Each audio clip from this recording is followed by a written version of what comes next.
ನೀವು ಅವ್ರಿಗೆ ಏನಾಗಬೇಕು? ನಾನು ತಮ್ಮ. ಹಾಂ. ಎಲ್ಲಿದ್ದರು ವಿಷಯ? ನಾ ಮನೆಯಲ್ಲಿದ್ದೆ. ಓಕೆ. ಅವ್ರು ಯಾರಿಗಾದರೂ ಕಾಲಲ್ಲಿ ಇದ್ರಂತ? ಕಾಲಲ್ಲಿ ಇದ್ದ ಮುಂಚೆ ಒಂದು 4 ವರ್ಷ ಆಯಿತು. ಅಲ್ಲಲ್ಲ, ಘಟನೆ ಆಗುವಾಗ ಅವರ ಭಾವನೆಗೆ ಯಾರಿಗಾದ್ರು ಕಾಲ್ ಮಾಡಿ? ಅವ್ರಿಗೆ ಕಾಲ್ ಮಾಡಿದಂತೆ, ನನಗೆ ವಿಷಯ ಗೊತ್ತಿಲ್ಲ. ನಾನೊಬ್ಬ ಅವರ ಅಣ್ಣ ಕಾಲ್ ಮಾಡಿ ಹೇಳಿದರು ನನಗೆ, ಈ ಥರ ಆಗಿದೆ ಎಲ್ಲ ವಿಷಯ, ಈ ಥರದಂತ ಇಲ್ಲ, ನಾವು ಅಲ್ಲಿಗೆ ಹೊಡೆದಿದ್ದಾರೆ ಅಂತ ಆ ಥರ ಎಲ್ಲ ಹೇಳಿದರು ಅಷ್ಟೇ. ಆಗ ನಾನು ಭಾವನಿಗೆ ಕಾಲ್ ಮಾಡಿದೆ. ಆಗ ಭಾವ ಹೇಳಿದರು, ನಾವು ಹೋಗ್ತಿದ್ವಿ, ಬನ್ನಿ ನೀವು ನಾನು ಬರ್ತೀನಿ ಅರ್ಧವರೆಗೆ ಅಂತ. ಅವ್ರು ನನ್ನ ಇಲ್ಲಿಗೆ ತರ್ಕೊಂಡು ಬಂದ. ನನಗೆ ಇಲ್ಲಿ ಎಲ್ಲ ವಿಷಯ ಗೊತ್ತಾದಷ್ಟು ಅದದು. ಹೇಗಿದ್ರಿ ಅಕ್ಕನ ಜೊತೆ?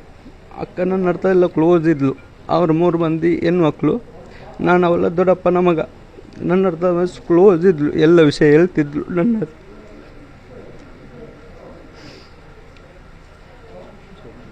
ಇಂಥ ತೊಂದರೆಗಳು ಏನಾದರೂ ಮಾಡ್ತಾ ಇದ್ದಂಥದ್ದು ಏನಾದರೂ ಹೇಳಿದಾರ? ಇಲ್ಲ, ಲವ್ ಮಾಡ್ತಿದ್ದದ್ದು ಹೇಳ್ತಿದ್ಲು. ಅದು 4 ವರ್ಷ ಆಯಿತು ಕಟ್ಟಾಗಿ. ಈ ಥರ ಕಿರಿಕಿ ಕೊಡ್ತಿದ್ದ ಆ ಥರ ಅಂತ ಹೇಳಲಿಲ್ಲ ಇನ್ನುವರೆಗೆ, ನನಗೆ ಇರಲಿಲ್ಲ ಇಷ್ಟುವರೆಗೆ. ಹಾಂ, ಹೌದೌದು, ಅವನೇ. ಅವನು ಫ್ಯಾಮಿಲಿ ಸಮೇತ. ಅವನು ಕೂಡ ಫ್ಯಾಮಿಲಿ? ಅವನು ಫ್ಯಾಮಿಲಿ ಅಂದರೆ ನಮ್ಮ ಅಣ್ಣಂದು ವೈಫಿಂದು ಅಕ್ಕಂದು ಮಗ. ಈ ರೀತಿ ಆಗುತ್ತೆ ಅಂತ ಯಾರು ಇರಲಿಲ್ಲ. ಸರಿ, ಏನು ಹೆಸರು ನಿಮ್ಮದು? ನಿತಿನ್.